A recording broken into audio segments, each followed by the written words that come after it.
السلام عليكم ورحمة الله وبركاته.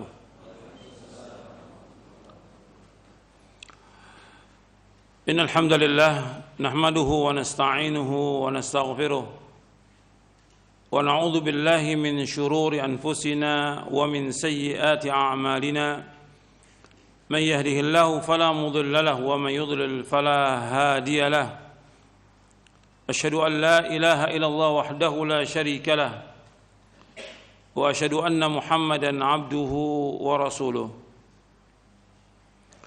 يا أيها الذين آمنوا اتقوا الله حق تقاته ولا تموتن إلا وأنتم مسلمون يا أيها الناس اتقوا ربكم الذي خلقكم من نفس واحدة وخلق منها زوجها وبث منهما رجالا كثيرا ونساء واتقوا الله الذي تساءلون به والأرحام إن الله كان عليكم رقيبا يا أيها الذين آمنوا اتقوا الله وقولوا قولا سديدا يصلح لكم أعمالكم ويغفر لكم ذنوبكم ومن يطع الله ورسوله فقد فاز فوزا عظيما أما بعد فإن أصدق الحديث كتاب الله وخير الهدي هدي محمد صلى الله عليه وعلى آله وسلم وشر الأمور محدثاتها وكل محدثة بدعة وكل بدعة ضلالة وكل ضلالة في النار. أيها الإخوة أعزكم الله, kepada seluruh kaum muslimin dan muslimat yang mudah-mudahan dirahmati oleh Allah Subhanahu wa taala. Alhamdulillah kita bersyukur kepada Allah Subhanahu wa taala atas segala nikmat yang Allah karuniakan kepada kita. Nikmat Islam, nikmat iman, nikmat sehat, nikmat afiat, nikmat dijauhkan oleh Allah dari berbagai macam malapetaka. Kita bersyukur kepada Allah Subhanahu wa taala diberikan nikmat oleh Allah di atas Islam dan sunnah. Nikmat ini merupakan nikmat yang paling besar yang wajib kita syukuri. Seorang muslim dia wajib bersyukur kepada Allah atas nikmat yang Allah berikan. Dan nikmat yang paling besar nikmat hidayah di atas Islam dan sunnah. Ini lebih dari semua kenikmatan yang ada. Makanya kita harus jaga nikmat ini. Menjaganya dengan terus kita menuntut ilmu syar'i. Belajar ilmu syar'i, Al-Quran was sunnah ala fahmi salaf. Kita pahami dengan pemahaman yang benar, kemudian kita amalkan. Ini hidayah. Kemudian juga untuk tetap kita di atas hidayah, yaitu kita selalu berdoa kepada Allah Subhanahu wa taala agar kita diberikan hidayah, seperti doa Nabi sallallahu alaihi wasallam, Allahumma inni as'alukal huda wat tuqa wal afafa wal ghina. Allahumma inni as'alukal huda wat tuqa wal afafa wal ghina. Jadi Allahumma inni as'alukal huda, ya Allah aku mohon kepada Engkau petunjuk. Wat tuqa ketakwaan, wal afaf terpelihara diri, wal ghina kecukupan. Kemudian di antara kita bisa tetap di atas hidayah ketika kita sudah tahu dalil dari Al-Quran dan Sunnah ala fahmi salaf. Kewajiban kita untuk sami'na wa ata'na, mendengar dan taat. Itu akan tetap hidayah di atas kita. Artinya Allah akan tetap memberikan hidayah kepada orang-orang yang dia mendengar dan taat. Kalau diajak kepada dalil dari Quran dan Sunnah, dia mengucapkan sami'na wa ata'na. Dan itu orang yang menang, orang yang sukses. Dan itu Allah sebutkan di dalam surah An-Nur. Jadi orang mukmin apabila mereka diseru idza du'u ila Allah wa rasulihi liyahkuma bainahum yaqulu sami'na wa ata'na wa ulaika humul muflihun. Jadi orang beriman itu kalau dipanggil, diajak kepada Allah dan Rasulnya, mereka itu mengatakan sami'na wa ata'na, bukan membantah, bukan mencari dalil untuk membantah, bukan, tapi justru dia mendengar dan taat. Maka Allah sebutkan mereka adalah orang-orang yang muflihun, yang diberikan oleh Allah kemenangan, kesuksesan, keberuntungan. Di dalam surah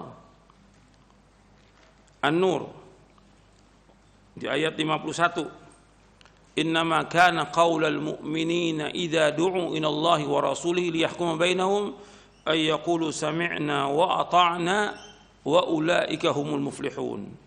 Sesungguhnya perkataan orang-orang beriman apabila diajak kepada Allah dan Rasulnya, diajak kepada Quran, diajak kepada Sunnah, diajak untuk mengamalkan Al-Quran dan Sunnah, liyahkuma bainahum ay yaqulu sami'na wa ata'na. Mereka berkata kami dengar dan kami taat, dan mereka adalah orang-orang yang beruntung.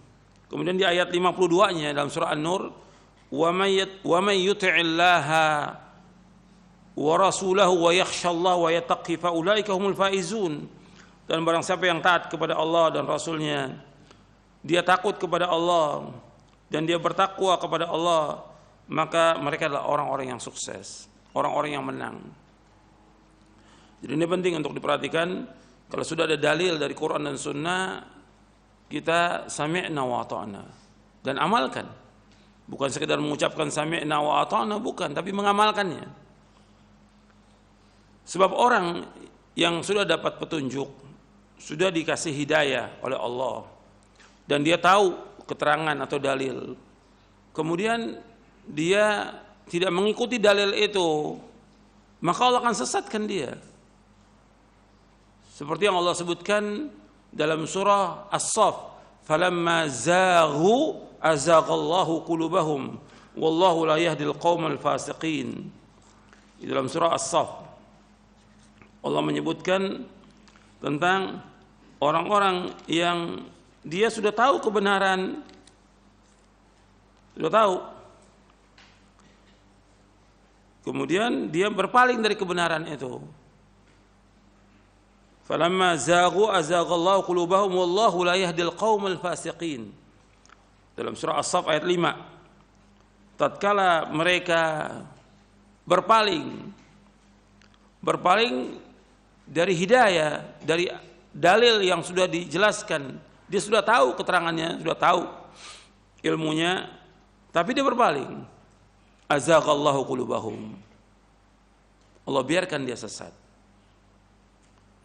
Artinya Allah sesatkan hatinya. Wallahu la yahdil qaumal fasiqin. Allah tidak akan menunjuki orang-orang yang fasik.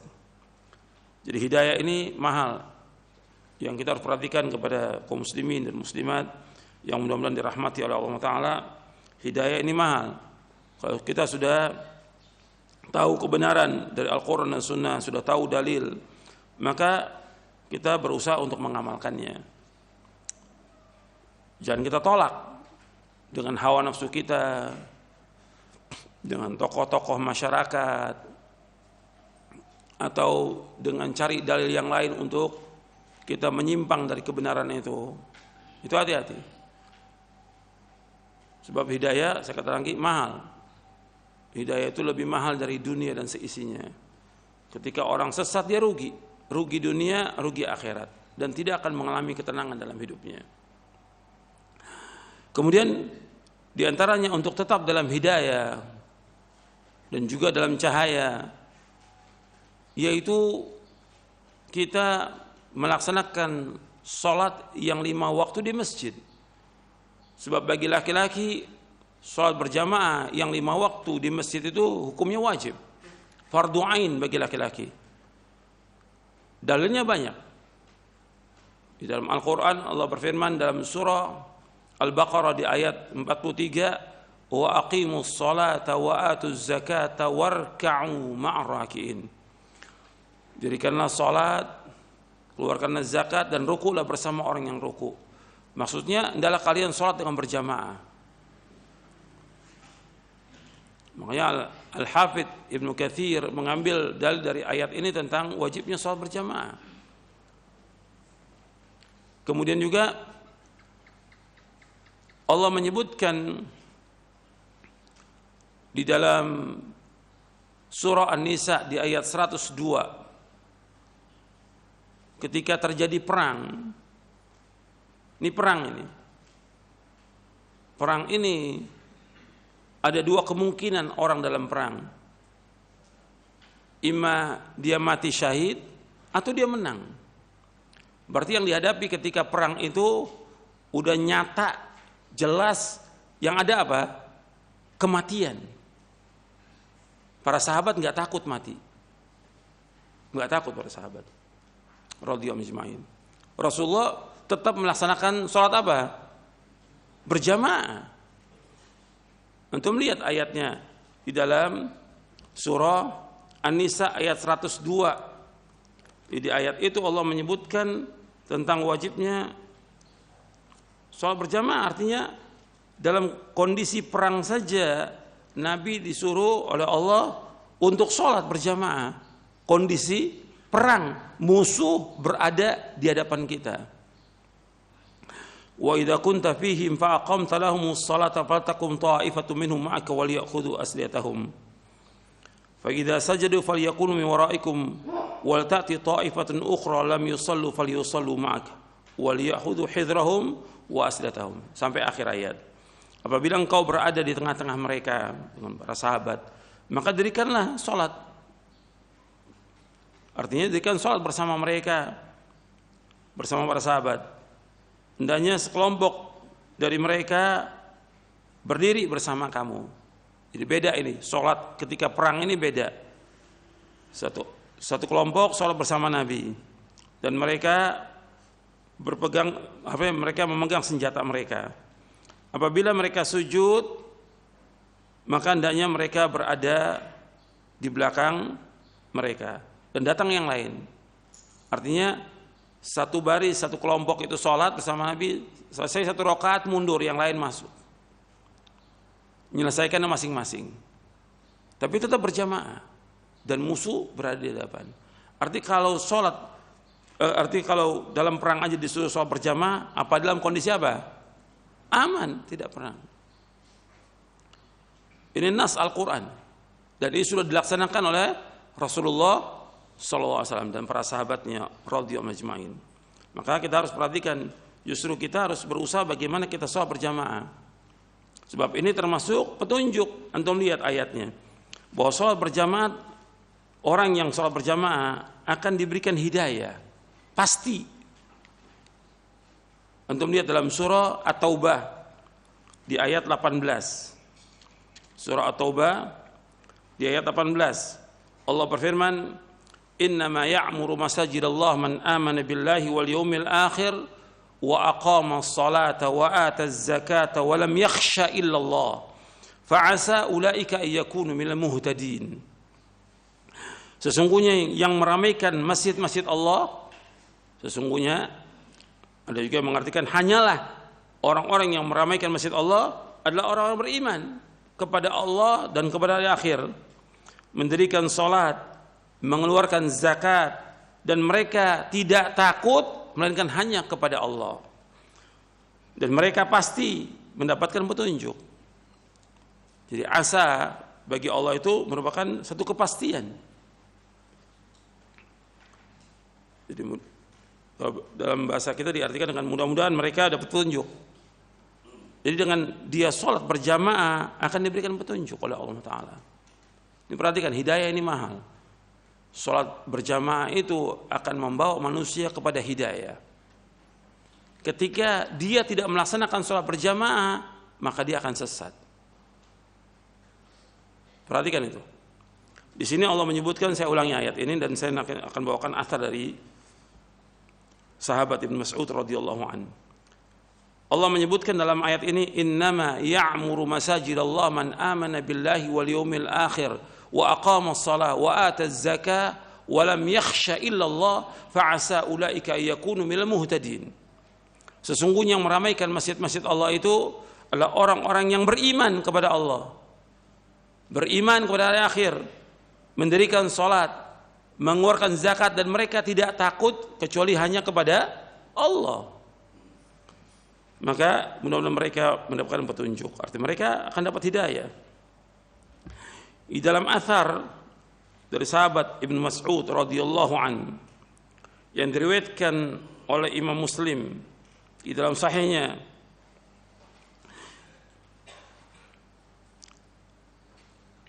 di Sahih Muslim babnya diberikan judul oleh Imam An-Nawawi, bab salatul jamaah min sunanil huda. Salat jamaah itu termasuk sunnah petunjuk. Kata Abdullah bin Mas'ud radhiyallahu an, man sarrahu ayyalqallaha ghadan musliman falyuhafid ala haula'i salawati haitsu yunada bihin fa inna Allah syara'a li nabiyyikum sallallahu alaihi wasallam sunanal huda wa innahunna min sunanil huda walau annakum sallaitum fi buyutikum kama yusalli hadzal mutakhallifu fi baitihi la taraktum sunnata nabiyyikum walau taraktum sunnata nabiyyikum la dhalaltum wa laqad ra'aituna wa ma yatakhallafu anha illa munafiqun ma'lumun nifaq.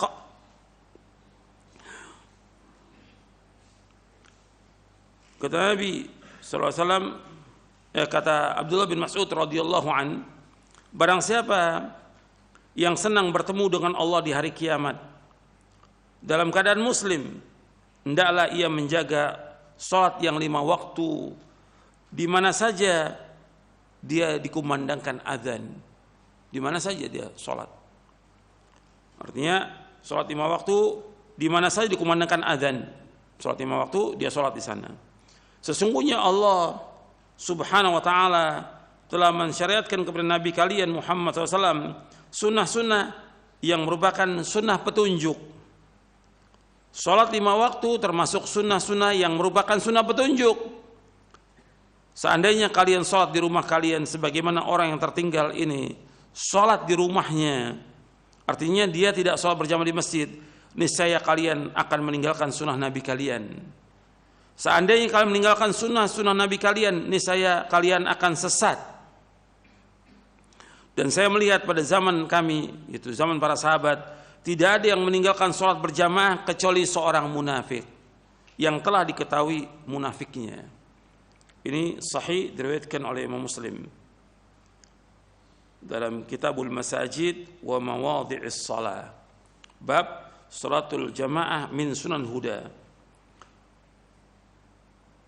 Dan antum perhatikan di sini bahwa Ibnu Mas'ud dengan terang-terangan mengatakan bahwa kalau kalian meninggalkan sunnah Nabi kalian, kalian akan sesat. Artinya sholat di masjid termasuk sunanul huda, sunnah petunjuk. Kalau kalian sholat di rumah kalian sebagaimana orang ini meninggalkan sholat, maka kalian meninggalkan sunnah Nabi kalian. Kalau seandainya kalian meninggalkan sunnah Nabi, kalian akan sesat. Dan Ibnu Mas'ud bersaksi di sini bahwa tidak ada yang meninggalkan sholat berjamaah kecuali orang munafik. Ini Ibnu Mas'ud mengatakan depan para sahabat yang lain. Enggak ada yang meninggalkan sholat berjamaah kecuali orang munafik. Bahkan Ibnu Mas'ud juga mengatakan, "Walaqad kana ar-rajulu yu'ta bihi yuhada baina ar-rajulaini hatta yuqama fi as-shaf." Dan sungguh, artinya di zaman Nabi SAW ada orang yang dia dibopong, artinya dibawa dengan 2 orang itu karena sakit, tetap dia mau berjamaah dibawa ke masjid. Sampai seperti itu. Diletakkan di saf. Dan Nabi juga SAW seperti itu. Waktu sakit Nabi memang gak sholat berjamaah, diganti oleh Abu Bakar As-Siddiq radhiyallahu anhu. Tapi kemudian ketika Nabi agak mendingan dari sakitnya, Nabi dibawa oleh sahabat, dibawa untuk sholat berjamaah. Artinya dibopong, dibawa oleh 2 orang. Sampai seperti itu. Nabi sholat dengan duduk. sallallahu alaihi wasallam. Jadi ikhwan fillah, jazakumullah, ini sholat berjamaah di masjid termasuk sunnah petunjuk yang kita berusaha untuk melakukannya. Ini sunnah petunjuk, kalau ditinggalkan ya sesat. Ibnu Mas'ud juga mengatakan kalau kalian tinggalkan sholat berjamaah kalian akan sesat. Dan Ibnu Mas'ud mengatakan bahwa yang tidak sholat berjamaah di masjid, kata beliau, ini munafik, yang sudah ketahui kemunafikannya. Karena memang sholat berjamaah berat kata Nabi SAW, atas siapa? Atas munafik. Terutama sholat subuh dan sholat isya. Di dalam hadis yang sahih Nabi bersabda, inna athqalas salati al munafiqin salatul fajri wa salatul isya. Sesungguhnya sholat yang paling berat orang munafik sholat subuh dan sholat isya. Kalau mereka tahu tentang keduanya, mereka akan datang meskipun dengan merangkak. Kemudian juga yang perhatikan yang terakhir, bahwa sholat di masjid itu safnya harus rapat. Karena yang perintahkan merapatkan saf siapa? Rasulullah SAW. Perintah Rasulullah melebihi semua perintah yang ada dari manusia di muka bumi ini. Kalau Rasulullah sudah rapatkan saf, wajib kita rapatkan. Dan Nabi yang suruh. Nabi yang memerintahkan sawu sufakum tarasu. Nabi yang suruh rapatkan saf. Sampai Nabi SAW mengatakan walinu biaidi ikhwanikum wala tadharu furujatin lisyaitan. Hendaklah kalian berlaku lemah lembut kepada tangan-tangan saudara kalian dan jangan biarkan celah untuk setan. Sedikit aja celah itu setan masuk. Apalagi sampai setengah meter, sampai 1 meter. Itu berapa setan yang masuk tuh di situ. Jadi pulangnya bawa setan dia. Setan yang masuk. Yang mengatakan demikian siapa? Rasulullah SAW. Bahkan Rasulullah ketika sholat, dan di antara mukjizat Nabi Muhammad SAW, beliau sholat menghadap kiblat. Itu beliau tahu tentang apa yang ada di belakangnya. Ini mukjizat Nabi. Kata beliau, ada saf yang renggang sedikit. Sesungguhnya aku melihat itu setan masuk seperti anak kambing yang hitam. Masuk, kata Nabi. Ini Nabi menghadap ke sana, Nabi mengatakan tadi aku lihat itu ada setan masuk. Ini Nabi SAW mengatakan demikian. Beliau diberikan mukjizat Allah meskipun dia menghadap kiblat tapi bisa melihat kondisi saf para jamaah. Jadi renggang sedikit ya nggak boleh, apalagi 1 meter nggak boleh. Ini perhatikan, yang kita laksanakan perintah Allah dan Rasulnya kalau kita dapat hidayah. Ini wajib hukumnya, jangan ditinggalkan ini. Saf wajib rapat, nggak boleh renggang. Kalau renggang setan. Dan kalau dia renggang juga maka dia termasuk yang tidak sholat berjamaah masing-masing. Sebab dalam hadis yang sahih Nabi bersabda, la sholata limunfaridin khalfas shaf. Tidak sah sholat seorang yang sendirian sholat di belakang saf. Di zaman Nabi safnya rapat. Dia sholat disuruh ulangi lagi. Sekarang masing-masing sholat di belakang imam masing-masing 1 meter 1 meter. Ya enggak sah sholatnya.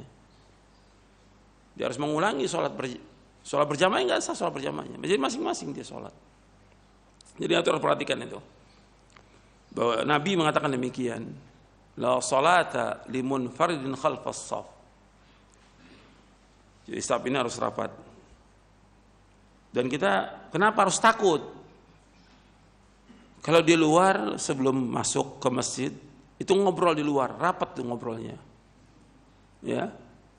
Lagi rapat. Bahkan yang aneh lagi sampai ada yang selfie foto sama-sama rapat ketika sholat renggang. Siapa yang mengajarkan begitu? Dan ini terjadi di mana-mana. Jadi kalau untuk tempat yang lain itu dia bisa untuk rapat, tapi kenapa di masjid yang Allah dan Rasulnya perintahkan untuk merapatkan saf itu dia tinggalkan? Ini kan sudah menentang Allah dan Rasulnya. Anda perhatikan, perintah ini perintah wajib, merapatkan saf perintah wajib. Ketika orang tidak mentaati perintah Rasulullah SAW, itu berbahaya buat dia dalam semua hal. Bukan hanya masalah saf aja, masalah yang lain juga. Allah sebutkan, ini ayatnya umum dalam surah An-Nur di ayat 63. Allah berfirman, falyahdharil ladzina yukhalifuna an amrihi an tusibahum fitnatun aw yusibahum adzabun alim. Hendaknya berhati-hati orang-orang yang menyalahi perintahnya. Perintah siapa? Perintah Rasulnya. Akan terkena fitnah atau azab yang pedih. Dalam semua hal, hati-hati itu. Akan terkena fitnah atau terkena azab yang pedih. Itu yang perlu saya sampaikan sebagai muqaddimah dari kajian ini, karena ini banyak sekali masih ada yang tidak berjamaah ke masjid, takut dia kepada corona, tapi ke pasar nggak takut dia, ke kantor nggak takut, ke tempat yang lain, tapi ke masjid takut. Ketika sampai di masjid renggang, takut. Hal ini wajib, insya Allah sehat. Untuk perhatikan di masjid tempat yang bersih, tempat yang bersih, dan dijaga oleh Allah Taala. Insya Allah akan diangkat wabah ini. Jadi antum perhatikan bahwa dengan kita ke masjid manfaatnya besar sekali. Dan insya Allah di masjid itu Allah akan jaga, akan lindungi dari berbagai macam penyakit dan yang lainnya. Jadi jangan khawatir, jangan takut. Justru kita orang beriman harus berani. Dan di ayat yang tadi di surah At-Taubah ayat 18, walam yakhsha illallah, dia tidak takut kecuali hanya kepada Allah. Ini kaitan dengan masalah iman dan juga masalah hidayah, masalah cahaya yang harus kita berjalan di atasnya. Ikhwani fid din, azakumullah, kita akan lanjutkan kajian kita dari Syarah Aqidah Ahlussunnah wal Jamaah, poin yang ke-29. Kita masih membahas tentang tanda-tanda kiamat yang besar, tanda-tanda kiamat yang besar. Itu poin ke-29 tentang turunnya Nabi Isa alaihi salatu wassalam di akhir zaman. Ahlussunnah mengimani, untuk perhatikan Syarah Aqidah Ahlussunnah wal Jamaah poin yang ke-29 di halaman 292 dalam Syarah Aqidah Ahlussunnah wal Jamaah tentang turunnya Nabi Isa alaihi salatu wassalam di akhir zaman. Ahlussunnah mengimani tentang turunnya Nabi Isa alaihi salatu wassalam di akhir zaman.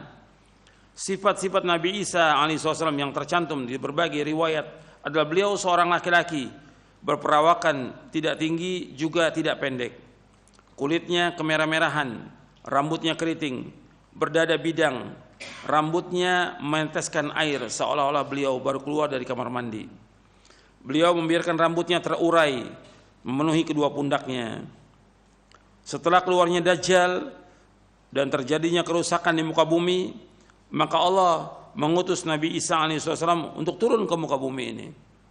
Beliau alaihissalam turun di Menara Putih yang terletak di sebelah timur kota Damaskus di Syam, yaitu Syria. Beliau menggunakan dua pakaian yang dicelup sambil meletakkan kedua tangannya pada sayap dua malaikat. Apabila beliau menundukkan kepala, maka seolah-olah meneteskan air. Apabila beliau mengangkat kepala, maka seolah-olah berjatuhan tetesan-tetesan itu bagaikan manik-manik mutiara. Tidak seorang kafir pun mencium nafas Nabi Isa, melainkan akan mati, padahal nafasnya sejauh mata memandang. Ini hadis sahih diriwayatkan oleh Imam Muslim dari sahabat Nawas bin Sam'an radhiyallahu an. Nabi Isa alaihi wasallam turun di tengah golongan yang dimenangkan, yaitu At-Taifah Al-Mansurah, yang berperang di jalan yang hak dan berkumpul untuk memerangi Dajjal. Ini hadis sahih diriwayatkan oleh Imam Ahmad, Muslim, Ahmad, Abu Awanah, Ibnu Jarud dan Ibnu Hibban dari sahabat Jabir bin Abdullah radhiyallahu anhuma. Nabi Isa alaihissalam turun pada waktu didirikannya salat subuh, dan beliau salat di belakang pemimpin golongan tersebut. Beliau tidak membawa syariat baru, namun mengikuti syariat yang dibawa oleh Rasulullah SAW. Jadi beliau salat di belakangnya Imam Mahdi, dan kita sudah membicarakan tentang Imam Mahdi. Jadi Nabi Isa sholat di belakang Imam Mahdi waktu sholat subuh. Ditawarkan Nabi Isa untuk maju menjadi imam, Nabi Isa tidak mau. Karena ini merupakan kemuliaan seperti disebutkan di dalam hadis di halaman 296. La tazalu ta'ifatu min ummati yuqatiluna al-haqqi zahirina ila yaumil qiyamah. Qala fayanzilu Isa ibn Maryam alaihi salatu wassalam fayaqulu amiruhum ta'al salli lana fayaqulu la inna ba'dakum ala ba'din umara'u taqrimatallahi hadhil ummah. Senantiasa akan ada segolongan dari umatku yang berperang demi membela kebenaran sampai hari kiamat. Kemudian Rasulullah SAW bersabda, maka kemudian turun Nabi Isa bin Maryam alaihi salatu wassalam. Kemudian pemimpin golongan yang berperang tersebut berkata, maksudnya Imam Mahdi, kepada Nabi Isa, kemarilah, salatlah mengimami kami. Kemudian Nabi Isa menjawab, tidak, sesungguhnya sebagian kalian adalah pemimpin, sebagian yang lain sebagai penghormatan dari Allah bagi umat ini. Di sini disebutkan bahwa Nabi Isa tidak mau jadi imam. Yang jadi imam adalah Imam Mahdi. Sebab Nabi Isa di sini bukan membawa syariat yang baru, bukan. Dia mengikuti syariat Nabi Muhammad sallallahu alaihi wasallam. Maka beliau salat di belakang Imam Mahdi dan beliau mengikuti syariat Nabi Muhammad sallallahu alaihi wasallam. Turunnya Nabi Isa, kita kembali lagi ke halaman 293, turunnya Nabi Isa alaihi wasallam di akhir zaman tercantum dalam Al-Qur'an dan As-Sunnah yang sahih. Bahkan riwayat-riwayatnya mutawatir, diriwayatkan lebih dari 25 sahabat Nabi sallallahu alaihi wasallam. Dari Al-Qur'anul Karim. Yang pertama dalam surah Ali Imran ayat 55.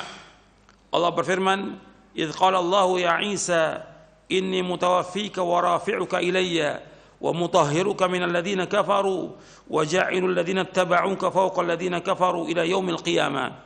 Thumma ilayya marji'ukum fahkum bainakum fima kuntum fihi takhtalifun." Ingatlah ketika Allah berfirman, wahai Isa, aku mewafatkan kamu dan mengangkatmu kepadaku serta menyucikanmu dari orang-orang kafir dan menjadikan orang-orang yang mengikutimu di atas orang-orang yang kafir hingga hari kiamat.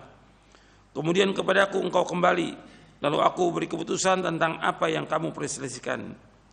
Dalam surah Ali Imran ayat 55. Para ahli tafsir berbeda pendapat mengenai firman Allah, inni mutawaffika wa rafi'uka, inni mutawaffika wa rafi'uka, yaitu aku akan mewafatkan kamu dan mengangkatmu kepadaku.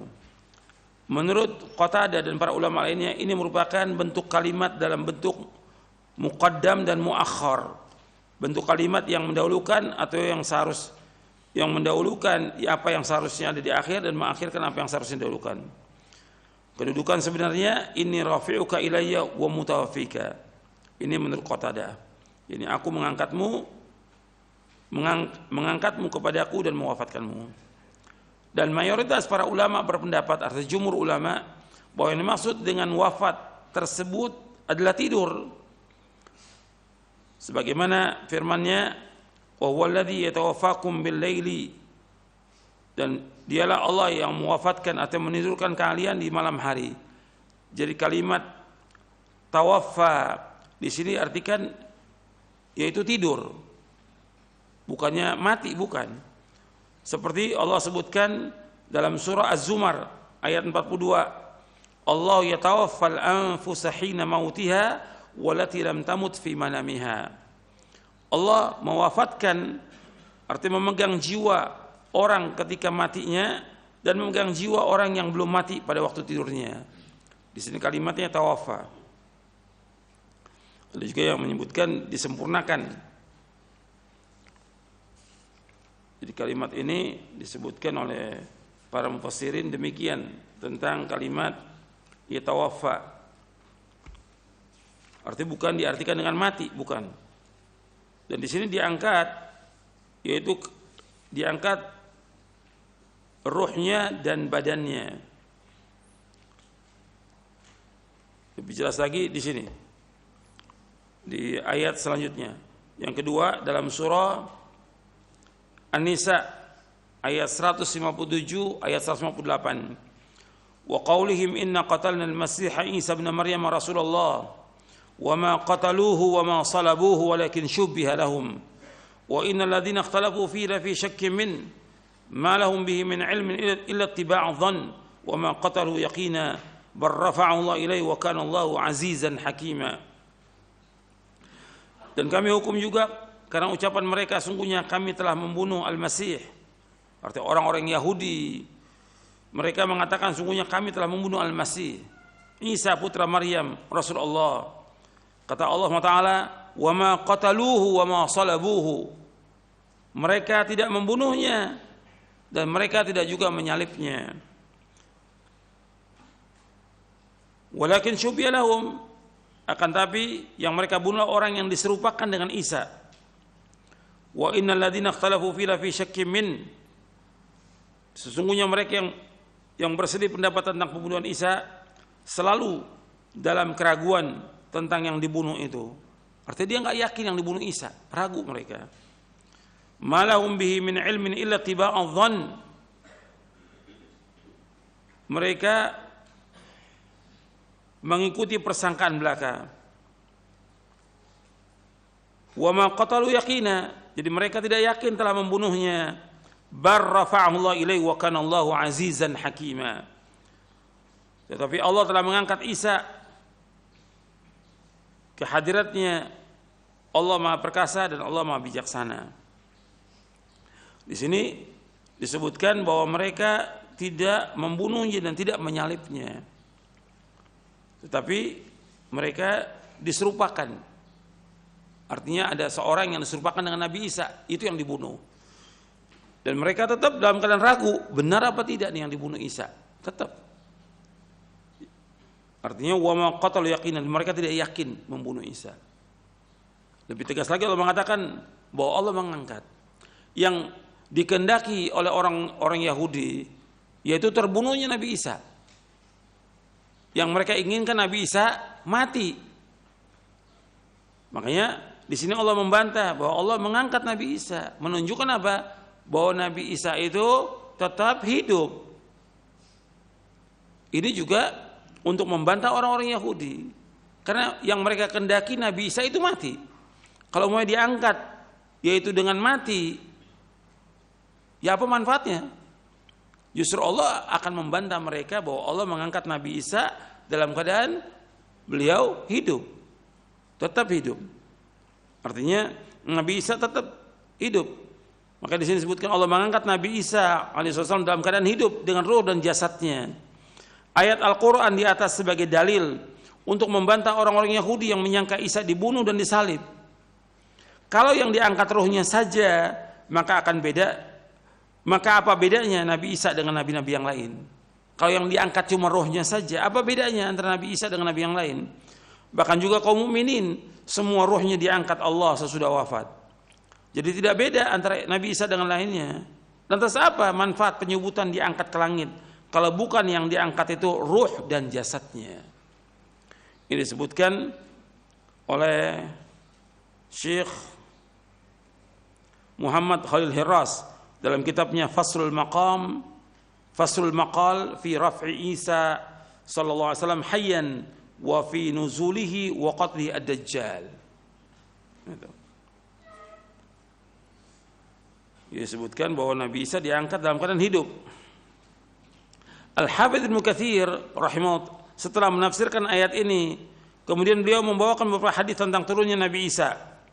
Beliau rahimahullah berkata, inilah hadis-hadis yang mutawatir yang berasal dari Rasulullah SAW, yang diriwayatkan dari para sahabat seperti Abu Hurairah, Ibnu Mas'ud, Utsman bin Abil As, Abu Umamah, An-Nawas bin Sam'an, Abdullah bin Amr bin As, Mujammi' bin Jariyah, Abu Sarihah, Hudzaifah bin Asid radhiyallahu anhum ajma'in.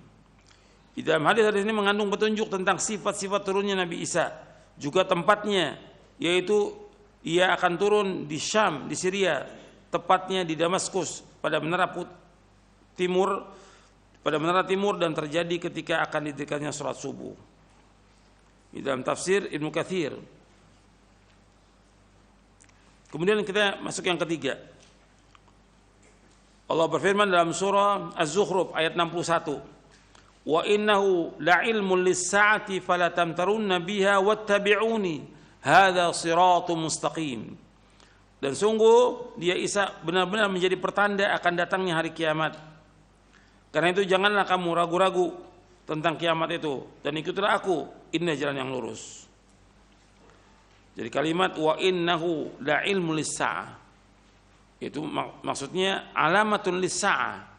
Artinya turunnya Nabi Isa merupakan tanda kiamat. Jadi tafsiran ayat ini menurut Ibnu Abbas sebagaimana tercantum dalam tafsir Ibnu Katsir adalah turun Nabi Isa bin Maryam alaihissalam sebelum hari kiamat.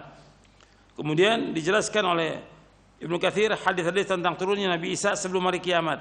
Diriwayatkan dari Abu Hurairah, Ibnu Abbas, Abu Aliyah, Abu Malik, Ikrimah, Hasan, Qatadah, Ad-Dhahhak dan juga yang lainnya. Hadis-hadis turunnya Nabi Isa bin Maryam sebelum hari kiamat sebagai imam yang adil dan hakim yang bijaksana adalah mutawatir. Ini penjelasan Ibnu Katsir dalam tafsirnya. Kemudian dalil dari As-Sunnah yang pertama tadi sudah saya bacakan, saya ulangi lagi dari Jabir bin Abdullah bahwa Nabi SAW bersabda, "La tazalu ta'ifatu min ummati yuqatiluna 'alal haqqi zahirina ila yaumil qiyamah." Qala fayanzilu Isa bin Maryam alaihi salatu wassalam fayaqulu amiruhum ta'al shalli lana fayaqulu la inna ba'dakum 'ala ba'din umara takrimatallahi hadhil ummah. Senantiasa akan ada, kata Rasulullah SAW, senantiasa akan ada segolongan dari umatku yang berperang demi membela kebenaran sampai hari kiamat. Kemudian Rasulullah SAW bersabda, maka kemudian turun Nabi Isa bin Maryam alaihissalam. Kemudian pemimpin golongan yang berperang tersebut berkata kepada Nabi Isa, kemarilah, salatlah mengimami kami. Kemudian Nabi Isa menjawab, tidak, sesungguhnya sebagian kalian adalah pemimpin atau sebagian yang lain, sebagai penghormatan dari Allah bagi umat ini. Yang kedua, itu sabda Nabi SAW, walladzi nafsi biyadihi la yushikanna ayanzila fikum Maryam alaihi salatu wassalam hakaman adla fayaksiru saliba wa yaqtulul khinzira wa yada'ul jizyata wa yafidul malu hatta la yaqbalahu ahadun. Nabi bersabda, demi Rabb yang jiwaku berada tangannya, la yushikanna ayanzila fikum ibnu Maryam, fikum Maryam, akan turun, demi Allah yang jiwaku berada di tangannya, sudah dekat saatnya di mana akan turun pada kalian Isa bin Maryam. Ini di zaman Nabi, ini sudah 1500 tahun, sudah dekat akan turun pada kalian Isa bin Maryam sebagai hakim yang adil. Dia akan menghancurkan salib, membunuh babi, menghapus jizyah, itu pajak, dan akan melimpah ruah harta benda sehingga tidak ada seorang pun yang mau menerimanya. Hadis ini sahih dari Bukhari dalam kitabnya Sahih Bukhari di Ahaditsul Anbiya bab nuzul Isa bin Maryam, dan juga Muslim dalam bab nuzul Isa bin Maryam dari sahabat Abu Hurairah radhiyallahu anhu. Kemudian yang ketiga, ini saya bawakan terjemahnya saja karena panjang. Rasulullah bersabda, para nabi itu bersaudara seayah, sedangkan ibu mereka berbeda-beda dan agama mereka satu. Aku adalah manusia yang paling dekat terhadap Isa bin Maryam, karena tidak ada nabi lagi antara dia dan aku, dan dia akan turun kembali. Jika kalian melihatnya, maka kenalnya oleh kalian bahwa dialah laki-laki yang sedang tingginya, berkulit putih kemerah-merahan. Dia memakai dua baju yang agak kemerahan, seakan di kepalanya meneteskan air walaupun tidak basah.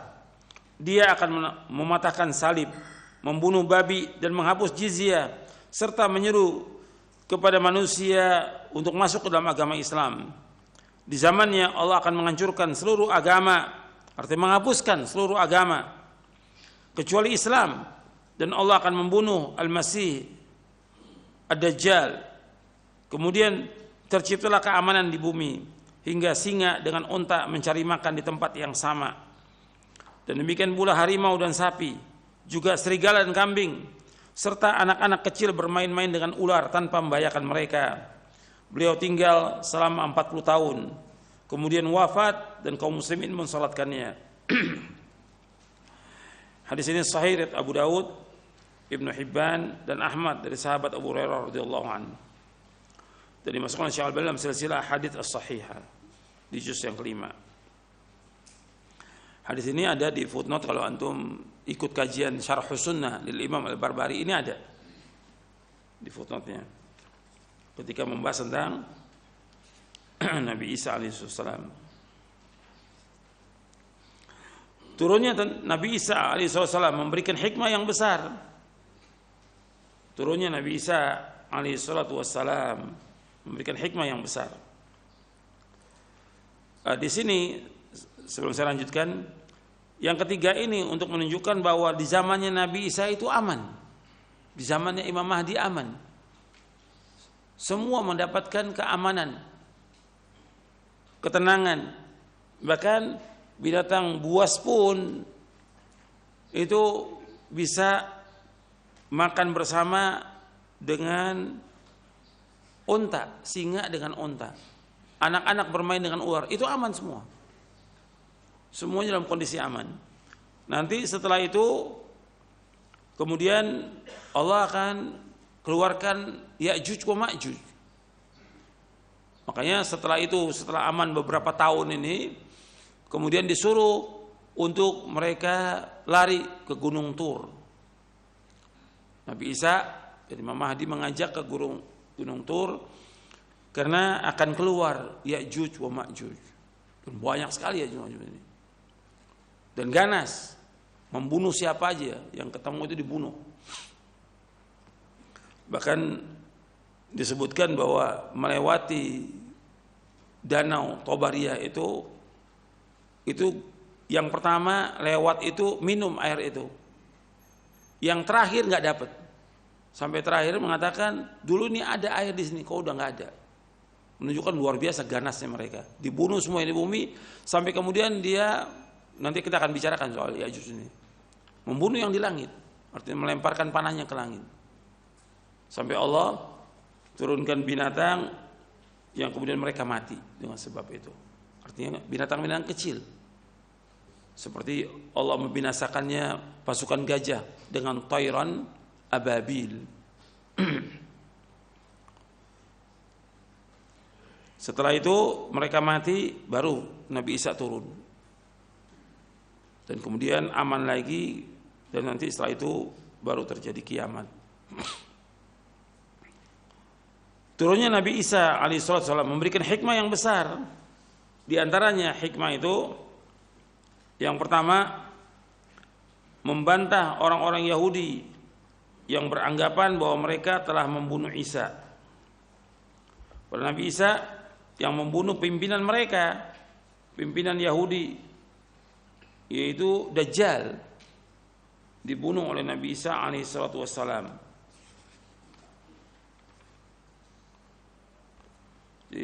Tentang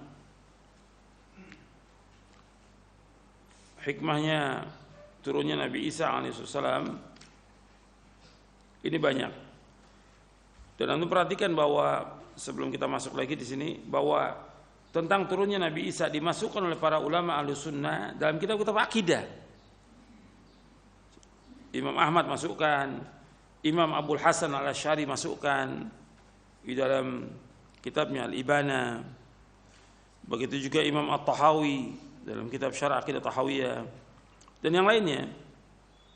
Itu para ulama memasukkan dalam kitab-kitab akidah tentang turunnya Nabi Isa alaihissalam yang wajib kita imani. Jadi turunnya Nabi Isa memberikan hikmah yang besar. Yang pertama, membantah Yahudi bahwa dia membunuh Nabi Isa, padahal Nabi Isa tidak dibunuh, diangkat ke langit. Padahal Nabi Isa juga yang membunuh pimpinan mereka, yaitu Dajjal. Yang kedua, sesungguhnya Nabi Isa alaihissalam mendapatkan di dalam Injil tentang keutamaan umat Nabi Muhammad SAW di dalam surah Al-Fatah ayat 29. Dan beliau berdoa agar dimasukkan di antara mereka, yaitu umat Nabi Muhammad. Allah mengabulkan doa beliau ketika beliau turun pada akhir zaman dan beliau menjadi mujaddid, pembaru dalam agama Islam.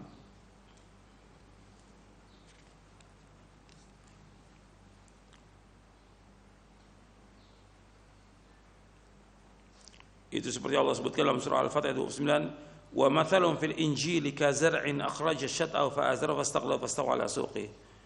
Artinya perumpamaan mereka terdapat di dalam Injil. Artinya perumpamaan tentang Nabi dan para sahabatnya itu terdapat dalam Injil. Maka Nabi Isa berdoa agar dimasukkan ke dalam umat Nabi Muhammad SAW. Ini untuk yang kedua. Timbul pertanyaan, apakah Nabi Isa itu termasuk sahabat Nabi? Karena yang pertama, Nabi Isa bertemu dengan Nabi, dan Nabi Isa berbeda dengan nabi-nabi yang lain. Nabi Muhammad SAW ketika Isra dan Mi'raj bertemu dengan para nabi, tapi itu ruhnya dan badan yang diangkat. Yang mereka itu sudah mati. Tapi untuk Nabi Isa tidak, masih hidup. Artinya bertemu dalam kondisi masih hidup. Makanya Al-Hafidh Al-Imam Al-Zahabi di dalam kitabnya Tajridu Asma'i Sahaba, beliau masukkan bahwa Nabi Isa termasuk sahabat dan Nabi yang paling akhir meninggalnya. Kata Imam Al-Zahabi di dalam kitabnya Tajrid Asma'i Sahaba, beliau berkata, Isa bin Maryam alaihi salatu wassalam sahabiyun wa nabiyyun fa innahu ra'a an-nabiy sallallahu alaihi wasallam lailatul Isra fa huwa akhirus sahabati mautan. Ini di juz yang pertama dalam Tajrid Asma'is Sahaba. Imam Adzabi bahwa Nabi Isa alaihi salam adalah seorang sahabat dan beliau juga seorang nabi karena beliau melihat Nabi ketika Isra dan Mi'raj. Dan beliau adalah akhir sahabat yang meninggal dunia. Jadi yang pertama bertemu dengan Nabi, yang kedua beliau mengikuti Imam Mahdi, bukan sebagai imam, bukan sebagai nabi lagi, tapi beliau justru mengikuti mujaddid dalam sholatnya, tidak membawa syariat yang baru. Dia mengikuti syariat Nabi Muhammad SAW. Yang ketiga, dan terhikmah yang besar turunnya Nabi Isa, bahwa turunnya Nabi Isa alaihissalam dari langit untuk dimakamkan di bumi, karena tidak ada makhluk dari tanah yang mati di tempat selainnya. Artinya Nabi Isa diciptakan oleh Allah di bumi, ya matinya di bumi. Yang keempat, turunnya Nabi Isa alaihissalam membongkar kebohongan Nasrani, karena Nasrani mengatakan Nabi Isa sebagai apa? Tuhan. Dan ini bohong. Nabi Isa menghancurkan salib, membunuh babi, dan menghapus upeti atau pajak. Dan Nabi Isa tidak pernah mengatakan dirinya sebagai Tuhan, tidak pernah. Sama sekali. Ini kebohongan dari orang Nasrani. Antum lihat dalam surah Al-Maidah, biar jelas ini. Nabi Isa sendiri yang mengatakan demikian ketika Allah bertanya di akhir-akhir surah Al-Maidah. Jadi Allah Subhanahu wa taala dalam surah Al-Maidah di ayat 116 dan seterusnya, Allah berfirman, wa idh qala Allahu ya Isa ibn Maryam anta qulta lin-nasi ittakhiduni wa ummi ilahaini min dunillah qala subhanaka ma yakunu li an aqula ma laysa li bihaqq in kuntu qultuhu faqad alimta ta'lamu ma fi nafsi wa la a'lamu ma fi nafsik innaka anta 'allamul ghuyub. Dan ingatlah tatkala Allah berkata kepada Isa bin Maryam, wahai Isa, apakah engkau mengatakan kepada manusia, jadikanlah aku dan ibuku sebagai dua Tuhan selain Allah? Maka Isa menjawab, Maha suci engkau, tidak patut bagiku untuk mengatakan apa-apa yang aku tidak berhak untuk mengatakannya. Jika aku mengatakannya, sungguh engkau mengetahui.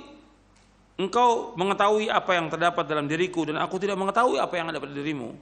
Sesungguhnya engkau yang mengetahui yang gaib. Ma qultu lahum illa ma amartani bihi an i'budullaha rabbi wa rabbakum wa kuntu alim syahidan ma dumtu fihim falamma tawaffaitani kunta anta raqiba alaihim wa anta ala kulli syai'in syahid. Tidak aku mengatakan kepada mereka melainkan apa yang kau perintahkan kepadaku. Hendaknya kalian semuanya beribadah hanya kepada Allah, Rabbku dan Rabb kalian. Dan aku menjadi saksi atas mereka selama aku berada di tengah-tengah mereka. Tatkala engkau angkat aku ke langit, artinya tawafa ini, maksudnya tawafa itu diangkat dengan dasar ayat-ayat yang sudah kita baca. Engkau menjadi pengawas atas mereka dan engkau menjadi saksi atas segala sesuatu. Artinya Nabi Isa alaihissalam menyuruh Bani Israel untuk beribadah hanya kepada Allah. Makanya Allah menyebutkan di dalam surah Al-Maidah, orang-orang yang mengatakan Isa itu sebagai Tuhan, Allah itu adalah Isa bin Maryam, kafir. Orang yang mengatakan bahwa Isa itu adalah merupakan yang mengatakan Tuhan itu tiga, kafir. Dalam surah Al-Maidah ayat 72 ayat 73. Laqad kafara alladziina qalu innallaha huwal masih ibnu Maryam. Sungguh telah kafir orang-orang mengatakan bahwa Isa itu adalah putra Maryam. Bahwa Tuhan sungguhnya Allah itu adalah Isa putra Maryam. Jadi Tuhan itu adalah Isa. Ini kafir. Kemudian di ayat 73-nya laqad kafara alladziina qalu innallaha tsalitsu tsalatsa. Wa ma min ilahin illa ilahu wahid. Sungguh telah kafir orang yang mengatakan bahwa Allah itu tiga, unsur yang ketiga. Artinya Trinitas. Ini kafir. Dan tidak ada ilah melainkan hanya satu ilah, yaitu Allah Ta'ala. Jadi Allah telah menyebutkan orang mengatakan Tuhan itu tiga atau Isa itu sebagai Tuhan, kafir. Sedangkan Nabi Isa mengajak umatnya untuk beribadah hanya kepada Allah.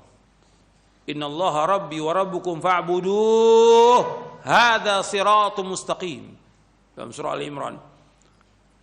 Sesungguhnya Rabbku dan Rabb kalian adalah Allah, maka beribadah kepada Allah. Inilah jalan yang lurus. Innallaha rabbi wa rabbukum fa'buduh. Sesungguhnya Allah itu Rabb aku dan Rabb kalian, beribadah kepada Allah. Ya, Nabi Isa menyuruh untuk beribadah kepada Allah. Jadi enggak pernah Nabi Isa mengaku sebagai Tuhan, dan tidak ada dalam Injil bahwa Nabi Isa mengaku sebagai Tuhan, tidak ada sama sekali. Jadi turunnya Nabi Isa alaihissalam membongkar kebohongan Nasrani. Nabi Isa tugasnya menghancurkan salib, membunuh babi. Yang pertama jelas membunuh Dajjal ya. Kemudian setelah itu menghancurkan salib, membunuh babi dan menghapus peti. Yang paling pokok yang pertama tadi yaitu membunuh Dajjal, baru kemudian yang lainnya. Sesuai dengan hadis yang disebutkan tadi di halaman 297.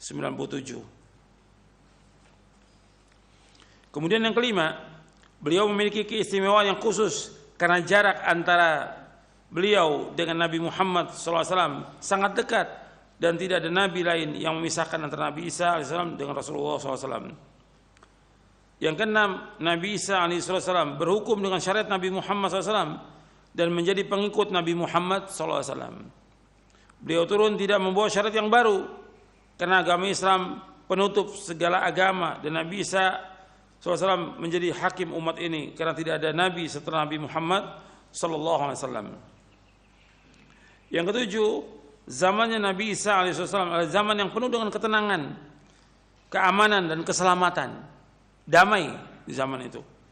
Allah mengirimkan hujan yang deras, menjadikan bumi mengeluarkan tumbuh-tumbuhan dan buah-buahan, harta berlimpah ruah, serta dihilangkannya sifat-sifat iri, benci dan dengki.